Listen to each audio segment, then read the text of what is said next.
Hi students, and welcome to today's live IELTS class. My name is Adrian and I'm streaming to you from beautiful Central Europe.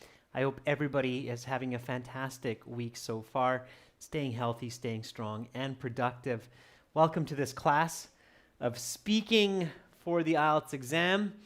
We are focusing on speaking part 1, and I will explain to you what exactly is a band 9 in the speaking section, and we are going to practice that with some original questions today.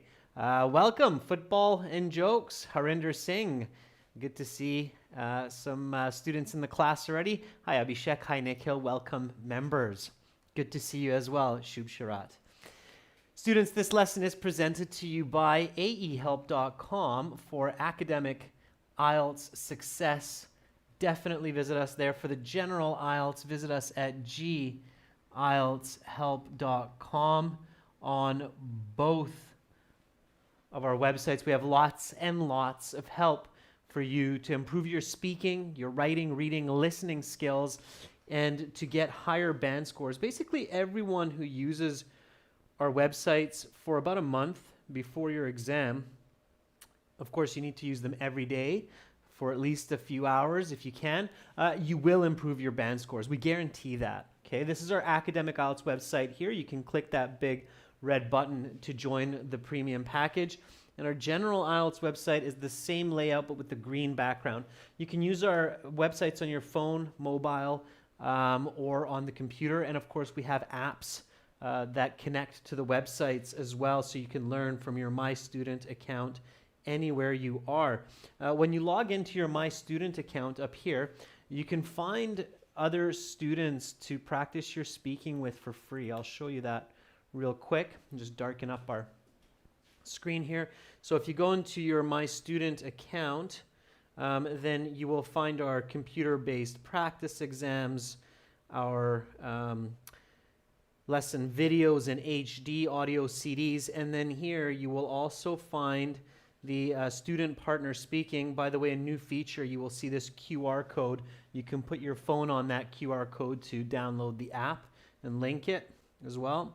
And then if you go to student partner speaking, it will open up another page and you will find other students in there.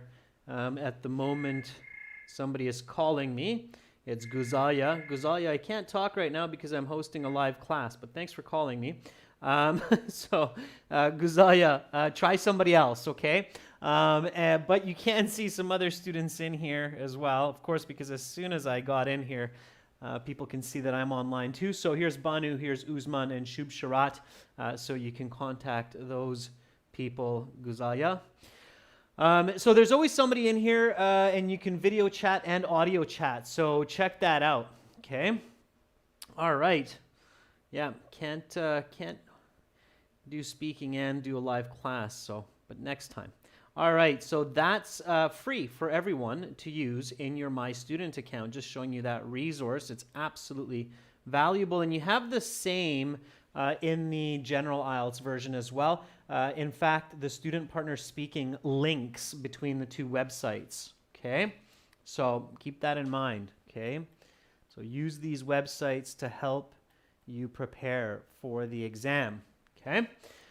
All right, let's get into our lesson a little bit more deeply.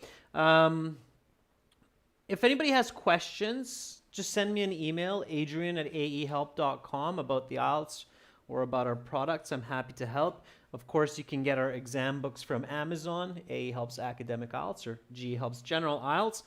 And we have lots of lessons for you this week, today, tomorrow, Friday, and Saturday.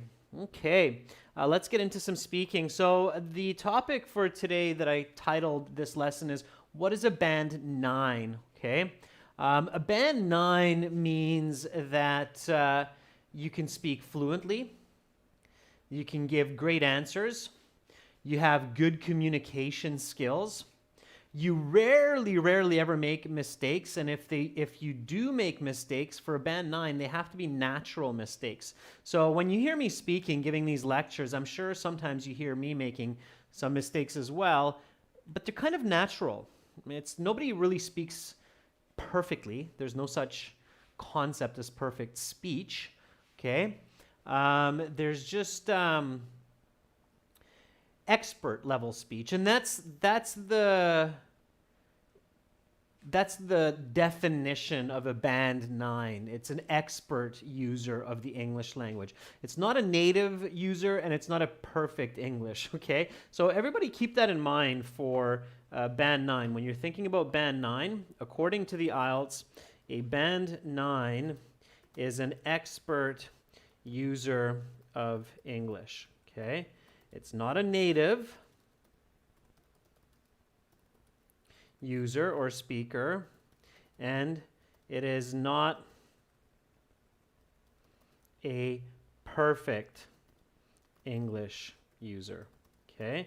The people at IELTS, they're smart, and they know that there is no such a concept as perfect English user, and there's no such a concept really as a native user as well, in some sense, because there are so many different forms of English out there.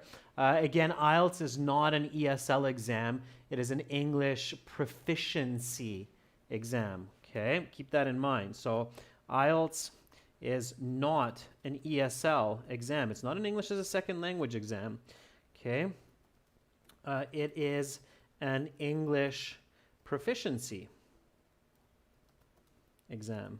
Okay, it's a very important difference, right? A lot of students think that IELTS is an ESL exam, and they get surprised when they hear that native English speakers also take the IELTS exam. So if you're a native English speaker, you're born in Canada or the UK, and you didn't pass your grade 12 English class and you want to do university, you can take the IELTS exam instead of finishing your grade 12 English and prove your English proficiency, okay? All right. Importantly, students, this is a speaking class, so make sure to speak lots, okay? Speak and repeat, and in the chat, make sure to use English only, okay? Be smart. If you're here to practice English, use English. If you're not here to practice English, maybe find another place where you can chit-chat. Okay, all right, you know who you are. Manpreet, Sahil, thinking of you and a few others, okay? All right, so let's get into some questions for the speaking, and I will give you more instructions and tips about how to be an expert speaker of English as we move along, okay? All right. So you go to your IELTS exam. You get there a little bit early. So you get there about an hour early, okay? And then you practice your speaking. You find other people who are there waiting for their exam, and you ask them to practice English with you so that you can warm up, okay? Don't be shy. Take some IELTS speaking questions with you, okay? All right? And if the first person says, well, no, I don't want to practice with you, I'm already nervous enough, then don't panic. Find somebody else, okay? And ask them. Okay, it helps you to build confidence as well. Now, you'll get called into the exam room. And by the way, because of COVID, there are a lot of interesting changes happening to the speaking section of the IELTS exam.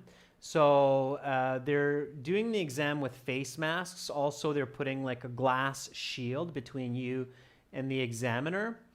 And now they're also testing remote speaking, so through the computer. You still have to go into the test center. You get a headset, you get a good connection, and you're not in the same room as the examiner, but you're speaking through a computer. So they're testing that system.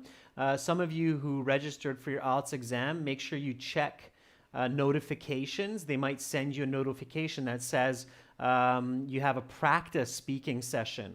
Okay, has anybody got that? Okay, so keep that in mind. That's kind of an important news I wanted to share with you today as well. So IELTS is testing a new system for speaking, which is through video chat at a test center, but you are not in the same room as the examiner.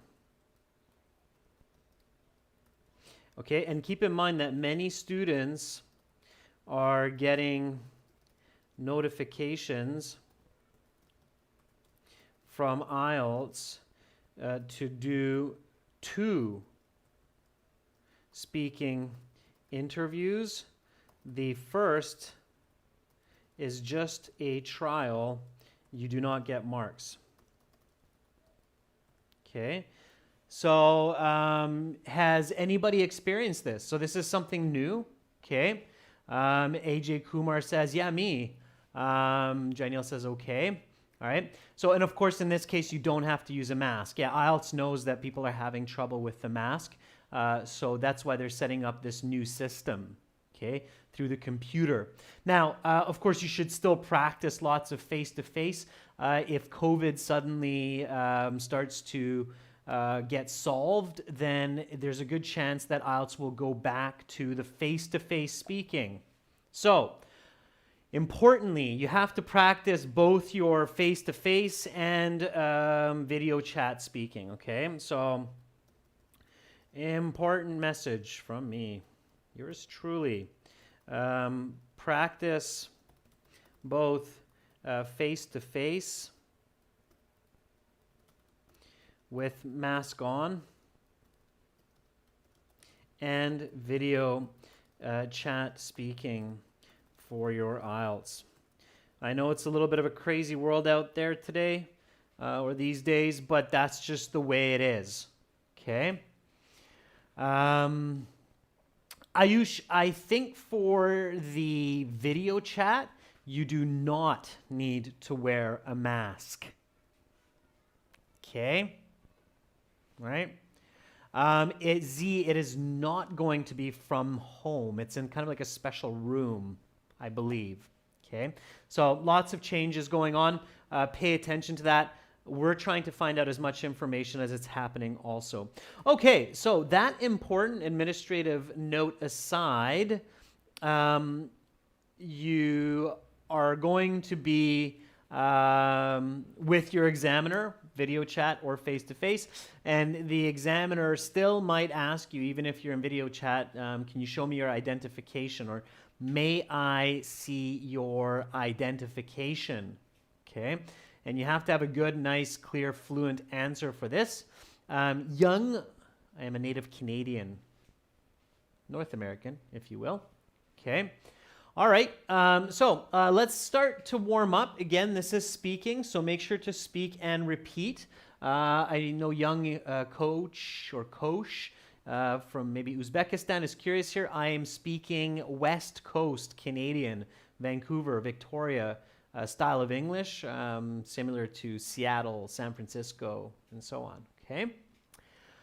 All right, warm-up questions, they will meet and greet you. Make sure that you are fluent and clear here. If you are not fluent and clear during the first few questions when you're introducing yourselves, there's basically no way to get a band 9, because of course an expert user of the English language would have no trouble at all clearly introducing themselves to a stranger or another person. Okay? All right. Roshni, yes, even for the video chat, definitely have your identification there with you. There's a chance that you will show it when you sit down to use the machine, and they might ask you to show it again during the video chat. Okay, I'm not sure as these kinds of rules are continuously changing right now. So definitely have your ID with you, Roshni, no matter what context you're in. Okay. All right. Let's get into it. So this is the question we're starting with. May I see your identification? Okay. All right. Shaikh says, yes, please. Here it is. Shaikh, more natural is to say, yes, here it is. Please have a look. Okay. Yes, please. Here it is. A little bit awkward. Okay. Carolina says, yes, here's my ID that I used to register for this exam. Please have a look. Okay, Carolina, that's good. It's nice and fluent. Victor says, yes, of course. Here's my ID passport. We wouldn't say ID passport. We would either say ID or passport or my driver's license. We wouldn't double up on it. Okay, so yes, here is my passport that I used to register for the exam. Nick Hill says, certainly, here's my passport that I used to register for the exam. Please have a look. Yeah, so yes, of course. Here is my driver's license that I used as my ID when I registered for the exam. Please take a look. In Canada, your driver's license, it can be used, of course, as your national ID and in many other places as well. So here's another different way to respond to this if you're using your driver's license and it's considered a national official picture ID. So question, repeat, okay? Repeat, 3, 2, 1. May I see your identification? Yes, of course, here's my driver's license that I used as my ID when I registered for the exam. Please have a look. Okay, and then you give it to them. Give it to the examiner, and then the examiner will say, okay, what is your full name? So they will match your name with what they see on the ID, and yes, you should always say the name that's on your ID. If you have a long name, some people who are Arabic, some people who are Spanish have long names. They have 4, 5 names. And if they're all on your passport or your national ID card, then say all of those names. Yeah, absolutely. Okay, gives you more credibility. So don't cut out any of your names, all right, that are on your ID. If it's not on your ID, then don't say it because then it can be confusing. Okay. Jainil Gabani says, my full name is Jainil Gabani, but please just call me Jainil. But please call me Jainil. That's okay, Jainil. Yeah, that works, okay? Nice and fluent. Harsh says, I want to give you an interview, sir. You can't do it, Harsh. I can't interview you, unfortunately. Nick Hill says, my given name is Nick Hill and my family name is Paste. Please just call me Nick Hill. Very good. Navneet says, my full name is Navneet Kaur. Please call me Navneet. Jacob says, my first name is Nikita. Surname is Zakharov. But you may call me Nick, as my mates do. All right. That works. So that's your nickname. Yeah. Mates is okay. Mates is quite Aussie for friend. Carolina says, my full name is Carolina Asanyo, as you can see in my passport. Please just call me Carolina. Sure. Rajveer says, my given name is Rajveer and my family name is Singh. Please call me Rajveer. Yeah, so my given name is Jacob and my family name is Sanders. Please just call me Jake. Okay. Repeat after me. What is your full name? My given name is Jacob and my family name is Sanders. Please just call me Jake. Okay. Now, when you give a descriptive answer like this, make sure you're fluent. I know that some examiners are really impatient. So if they ask you, what is your full name? And they don't hear you say, Jacob Sanders, please call me Jake, then they'll interrupt you. But they won't interrupt you if you're fluent, okay? If you fluently say, my given name is Jacob and my family name is Sanders, please just call me Jake, there's no way that they can interrupt you when you're being that fluent. And when you're giving your name, you should be that fluent, okay? You shouldn't be getting stuck on what you want to say. It's not a thinker. You don't think when you answer this kind of question. It's automatic, okay? All right. So now the examiner will say, okay, now we'll ask you a couple more questions to get to know you better. and some questions on a general topic. This is part 1. They're looking for paraphrasing, they're looking for good grammar, they're looking for detailed answers that are on topic, they're looking for clear communication, okay? And that's what you need to do to get a band 9. So they might ask you something like, how did you come to this exam? Okay, it's kind of a nice warm-up question, and most people who have at least an intermediate level of English should be able to give a good answer without having to think too much. Okay. Onur, Akol, thank you so much for coming back and sharing. Onur says, hey, thank you for your great effort. I want to thank you so much. I got my results, overall band 7. Your videos are fascinating. Best of luck, everyone. Thank you, Onur, and good job on your exam. A band 7 means you are a good user of the English language, and that's fantastic. According to the European levels, that's a solid B2 moving to C1 level, and you should be proud of that. Good luck in your next steps. Very nice. Okay. Sunny Sarani says, I took a bus at 4:30 a.m. from my city to arrive at 6:30 due to the exam time, which was starting at 7:45. Okay, Sunny, I like your quantitative use of information. So you took a bus. How did you get to this exam? So you got here by bus. Maybe explain where you came from. I mean, it's a 2-hour bus ride. It's quite a distance that you must have traveled to get to the exam, maybe from another city. Okay. Rajveer says, I rode my motorbike to get to this venue, and it took me about 30 minutes. Okay. Don't double up, Rajveer. So to reach this venue, to reach here, unnecessary. Just keep it simple, Rajveer. I rode my motorbike to reach this venue, and it took me about 30 minutes or half an hour. Okay, that's it.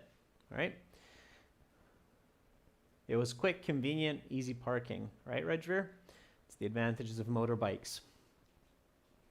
Shanem Shamra says, my brother just dropped me here after driving about 5K from my home. Actually, he's heading towards his own way, but the exam venue was en route, so he gave me a helping hand.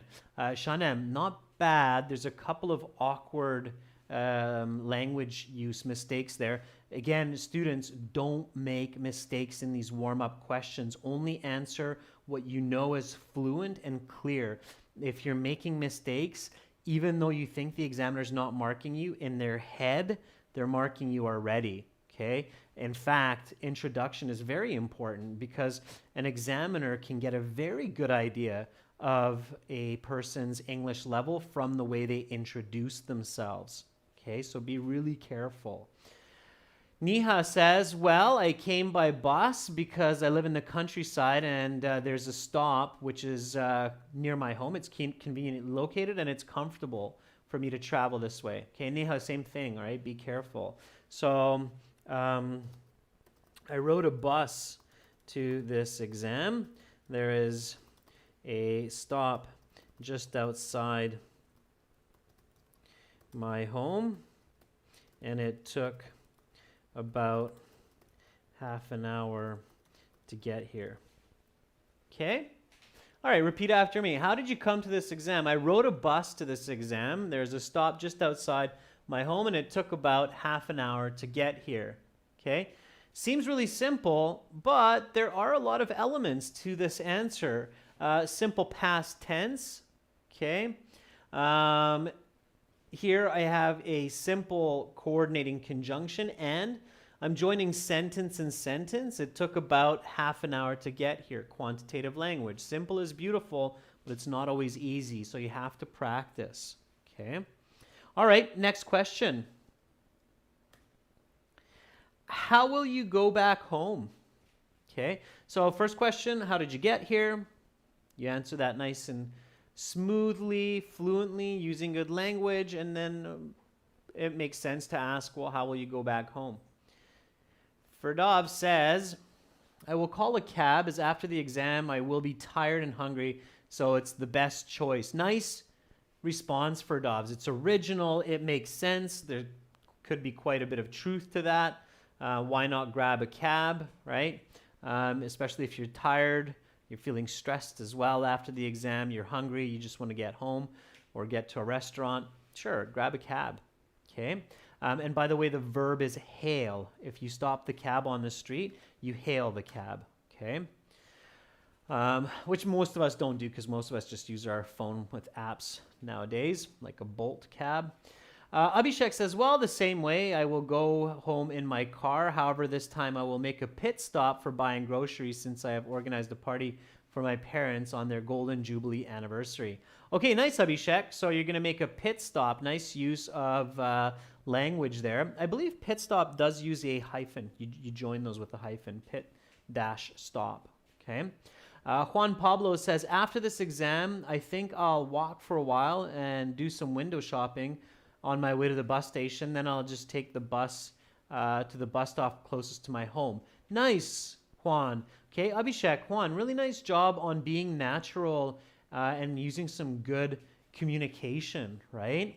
That's the ticket. I can tell that you're staying calm and thinking while you're coming up with these answers. Okay. All right, Kawal says, well, I think the bus is the better option because I live in a rural area and the taxi would be really expensive if at all available. Okay, so I will go back the same way as I came, by bus, as it is the most convenient and affordable transportation for me. However, before hopping on the bus, I plan to make a pit stop. Might even be one word. Yeah, a pit stop at a restaurant for some grub. There you go. So Abhishek encouraging me to teach you some natural expressions and idiomatic language, and that is useful to get those high band scores. So in your band score description, if you look at it, and it's open and available to everyone online, band 9, speaking marking criteria, type that in and you will find the answer quickly from Google. So it says that for a band 9, you should be able to use some natural and idiomatic language. Now, this doesn't mean you have to use like really complex idioms or proverbs in English, especially with these longer idiomatic expressions. Be really careful. Okay, it's easy to make mistakes, but you can use language, and you should use language like hopping on the bus. Okay, so hop like a bunny, hop, hop, jump, jump. We often say that, I'm going to hop on a bus or hop in a cab. Okay, you hop in a cab, you hop on the bus. So hop on the bus is a little bit of an idiomatic expression. And then to make a pit stop comes from race cars.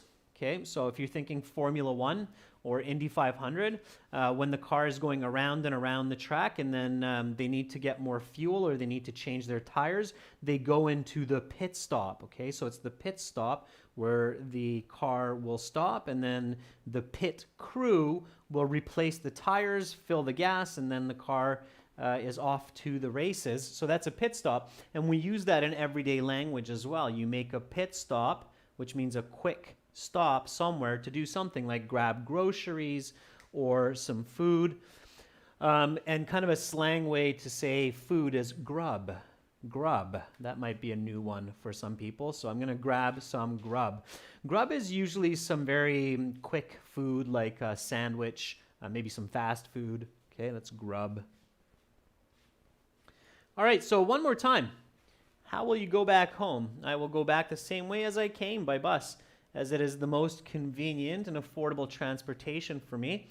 However, before hopping on the bus, I plan to make a pit stop at a restaurant for some grub.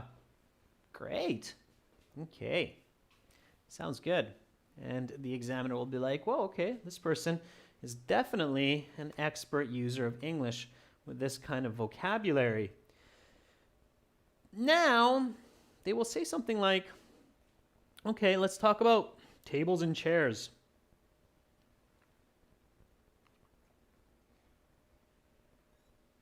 How many chairs do you have in your home? And I know it sounds like a weird question, but IELTS sometimes does come up with these weirder questions. Excuse me. So they might ask you something like, how many chairs do you have in your home?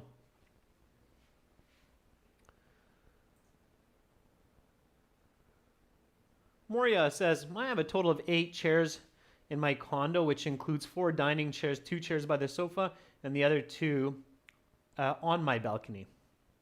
Not in my balcony, on my balcony. Okay?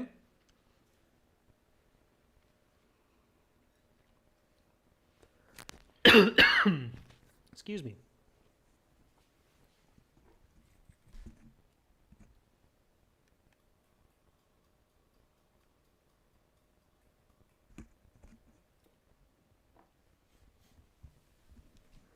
All right. All that talking made my throat a bit itchy. Says, there are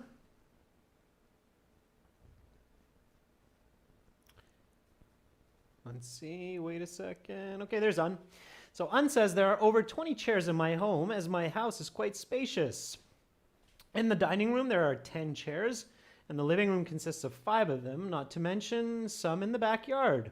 It's not bad, a little bit confusing of where some of those chairs are, but you're on the right track. Stuti Shri says, there are 9 chairs in my home. 6 of them are around the dining room table, 2 at the study table for me and my brother, and 1 on the balcony where my father sits to read the morning newspaper. Okay. Some corrections there. My voice will come back in a moment, not to worry. Beckjohn says, in my 4-bedroom house, I have around 7 chairs. 5 of them are in the kitchen, and they are used for eating. The other 2 are in the living room. All of them are made of wood and wool. Okay. Great.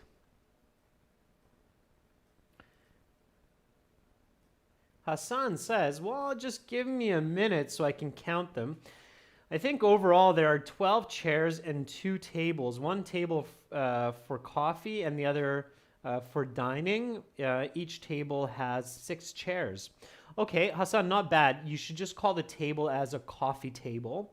So there's a coffee table and a dining room table. Okay, or a dining table, right? So that's the actual name of those tables. Okay. Abhishek says, I guess 6 wooden chairs around the dinner table and 6 heavy plastic chairs on the terrace where my family regularly sits twice a day and have our morning tea together. Okay, good. And then stop there, Abhishek, because after that you're going off topic. Okay. All right. Yeah, I thought that was kind of clever what you said, Hassan. Just give me a moment to count them up in my mind. Okay, and then maybe you'll take 3 seconds here. I guess there's about 9 chairs in my home. An office chair in the study, 6 dining room chairs, and 2 foldable chairs on the balcony. Okay. All right. So here we go. Repeat after me. How many chairs do you have in your home? Just give me a moment to count them up in my mind. I guess there's about 9 chairs in my home, an office chair in the study, 6 dining room chairs, and 2 foldable chairs on the balcony. Okay.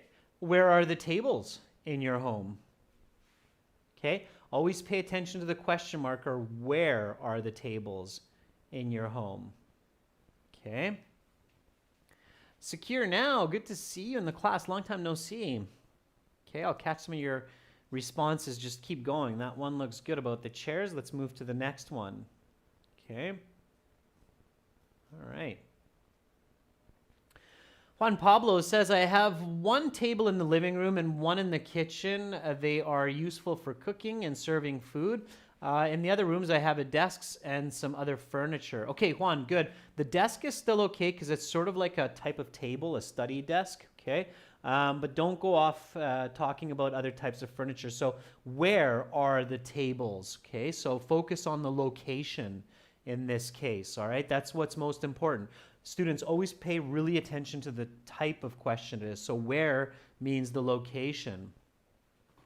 Roshni says, oh gosh, one round glass table is in the dining room and the other one is in the study, made of wood.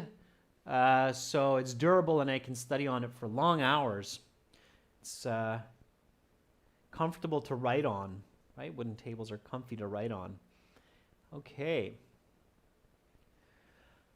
Michaela says, let's see, we have a dining table with 20 chairs for our big family. There's also 3 long sofas in our living room and 2 desks, including their 2 chairs. Michaela, careful, okay? This is where are tables, not where are sofas and chairs, all right?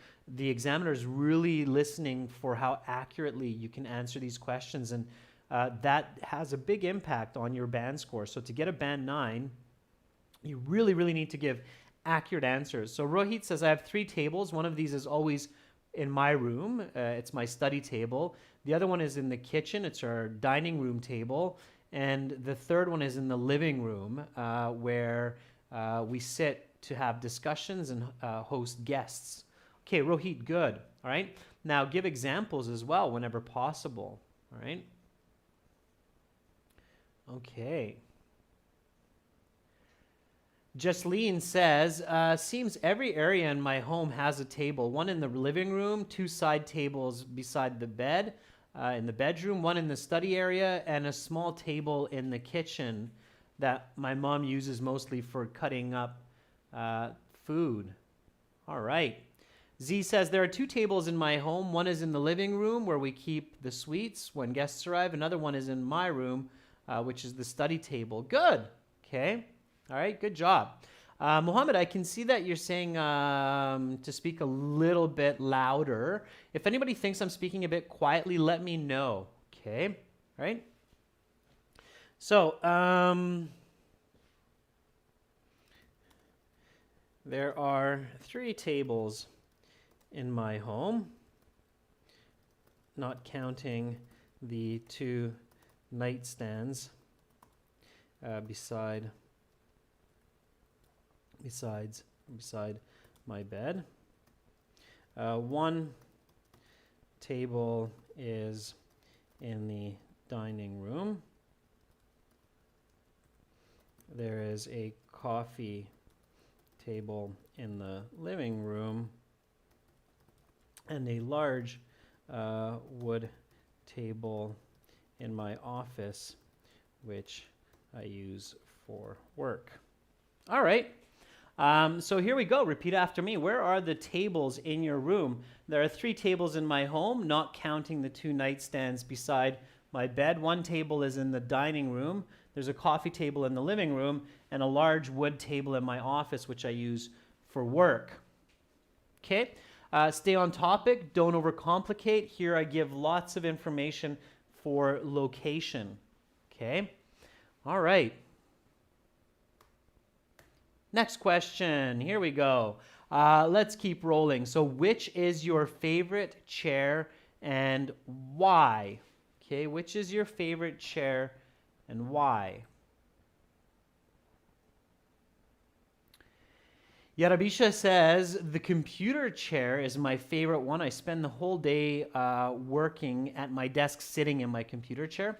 Although it's plastic, it's really convenient since the shape fits perfectly with my body. Thus, I can stay there for a long time. Yarbisha, there's a good word that you should use in your answer. It starts with an E. Second letter is an R. Think about what that word is.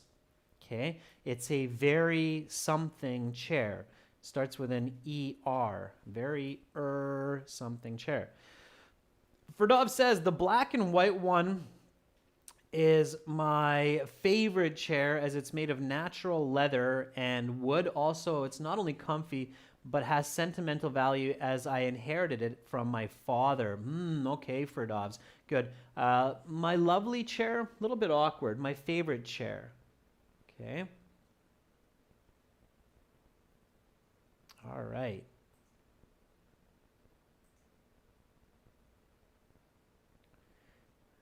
Let's see. So, Ali Salyavbayev says, my favorite chair is that chair, which I'm using for studying. It's very comfortable, and I don't get a backache after using it. Yeah, students, there's, with chairs especially, I think we covered this word once when we were doing a part 2 talking about shopping for a new bed. It starts with an ER, this word. If you can think of this word, that's fantastic, okay? Vocabulary is also important for Band 9. There's Sanjay M. Sanjay M says, yeah, it's an ergonomic chair, okay? Very good. Yeah, ergonomic means that it is designed to accommodate your body, so your body movement, so you don't end up with a backache or with different kinds of physical problems, okay? So very good, Sanjay. Ergonomic chair, okay? Very good, Caroline. I see that you came up with it as well. So when you're buying certain products like a chair, a desk, your keyboard, your mouse, you should be looking for ergonomic products that are designed so you don't get a sore wrist after using the mouse, or you don't get sore fingers or arms using your keyboard, sore back using your chair. So ergonomic, yeah. Very nice. Mohammed says, my favorite chair is the chair in my room because it's directly in front of the TV and it makes me more comfortable when I watch the tube from this chair as well when I read stories. Okay, sure. My go-to chair is my manager's chair in my office. Not only is it a comfortable chair with an elegant leather cover, but it also has an ergonomic design with lumbar support, so I can sit in it for hours and not get a backache. In fact, I used it for more than 12 hours just yesterday to study for this exam, and when I finally got up, I still felt like a spring chicken. All right. I thought I'd give you something a little humorous here with my idiomatic language. Very useful, though, very natural. Here we go. Repeat after me. Which is your favorite chair and why? My go-to chair is my manager's chair in my office. Not only is it a comfortable chair with an elegant leather cover, but it also has an ergonomic design with lumbar support, so I can sit in it for hours and not get a backache. In fact, I used it for more than 12 hours just yesterday to study for this exam, and when I finally got up, I still felt like a spring chicken. All right, so again, I'm showing you band 9 here. Okay, so band 9 means you're being fluent, you're able to control and use idiomatic language. Lumbar support, by the way, if anybody is wondering about that, your spinal cord in your back, the bones of your back, they're separated into different regions, okay? The region in the neck, the cervix, okay? And the region in the bottom is called the lumbar. So the lumbar is the lower back. That's right, Abhishek, the lumbar, okay? Go-to chair, Ranjit, when you say it's my go-to, it means that it's your top pick, okay? So lumbar is lower back, okay? And go-to means my first pick, first choice, okay? So keep those in mind, okay? All right, let's jump a question here and go to this one. A little bit more exciting than the previous. Here we go. Have you ever broken a chair? How? I'd love to hear some stories here. I'm sure some of you have some funny ones, okay? So Yara Abisha, don't preload your answers. It's okay to have them, okay? But make sure you stay with the question that we're tackling, okay? Here we go. So this one, have you ever broken a chair? How? And here, look at the present perfect. Make sure you're answering with present perfect. So light side, the way you want to answer this is, yes, this has happened to me. When I was a child, I hung out on my father's office chair and it broke. Now we remember it with laughter because it was a very funny situation. Okay, light side, good. So you broke your father's office chair. Maybe you were spinning in it a little bit too much, okay, or you were racing your friends with it. I've done it. Okay, we were all children at one point. Justine says, my office chair is my favorite one. It's super comfortable. It's the best one for sitting in for long hours. Also, it was a gift from my company. Justine, that's good for the previous question. Okay, Komal says, no, not really.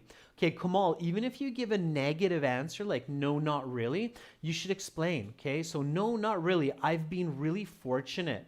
I'm careful when I'm sitting on chairs, and I'm a fairly light person. I only weigh about 60 kilos, so I'm not so heavy, and chairs don't usually break under my weight.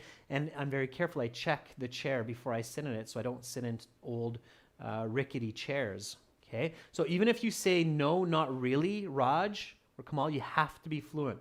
Okay, if you just say no, not really, they're not going to give you a good band score unless you're able to prove your fluency later on. Okay. All right, Sweet says, yes, I have broken a chair. When I was a child, I played with my chair for a couple hours at my relative's home. The chair was really expensive, and I felt very embarrassed. Okay. Yeah, sweet. That happens. Hopefully it wasn't like a really expensive antique chair from the Ming Dynasty or something. All right. An says, yes, I have. A month ago, I had broken one of my dining room chairs as I was running around because my brothers were chasing me. Suddenly, I fell on the ground, and the wooden chair broke. Okay, good, An. Yeah. All right.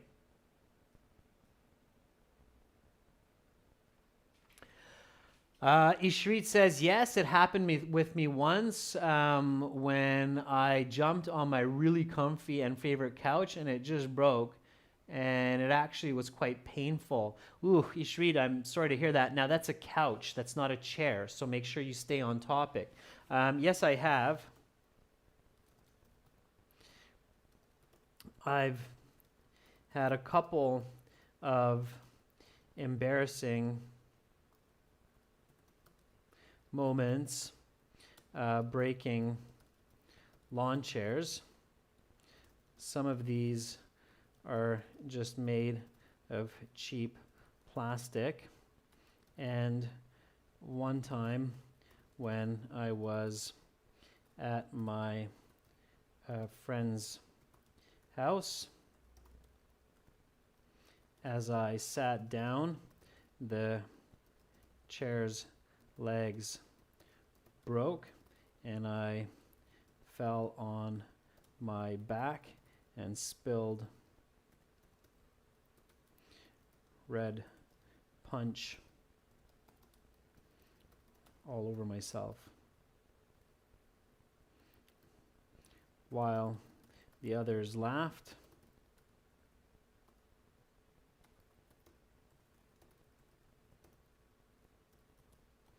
I was quite upset and threw the broken chair over the fence. Okay, so have you ever broken a chair? How? Okay, again, present perfect. Notice how I'm using present perfect twice. Right away, very quickly. Yes, I have. I've had a couple of embarrassing moments breaking lawn chairs. Some of these are just made of cheap plastic. And one time when I was at my friend's house, as I sat down, the chair's legs broke and I fell on my back and spilled red punch all over myself while the others laughed. I was quite upset and threw the broken chair over the fence. Okay. I didn't see anybody else with breaking lawn chairs, but I'm sure there's a few of you out there who've had similar experiences breaking lawn chairs. So that's using present perfect. Okay. Here's a question you can try on your own. If you could buy any kind of chair, what would it be? Again, here you have a conditional, so you should use the conditional. The examiner is really paying attention to the grammar that you're using for your answers. Okay. All right, everyone. Great participation in today's class. Now remember that you can practice your speaking on our websites with other students for free. And I highly encourage you to do that. aehelp.com for academic IELTS and gieltshelp.com for general IELTS. Tomorrow, I'm going to start a new task 2 with members. Bekjan, that's going to be the one that you asked for. I haven't forgotten. And then we'll do a listening part 1 and 2 practice with everyone right after. Nice participation, everyone. And keep in mind to use English in these classes. These classes are for you. They're free of charge. It's your chance to really just get some good English practice in there. So make sure to do that. Again, visit us, aehelp.com, gieltshelp.com for lots more help. Spend a couple dollars. It's worth your investment to get those high band scores. You're very welcome, members. Great participation. Thank you for your membership. Bye, everyone. I'm Adrian signing out from Central Europe for now. See you tomorrow.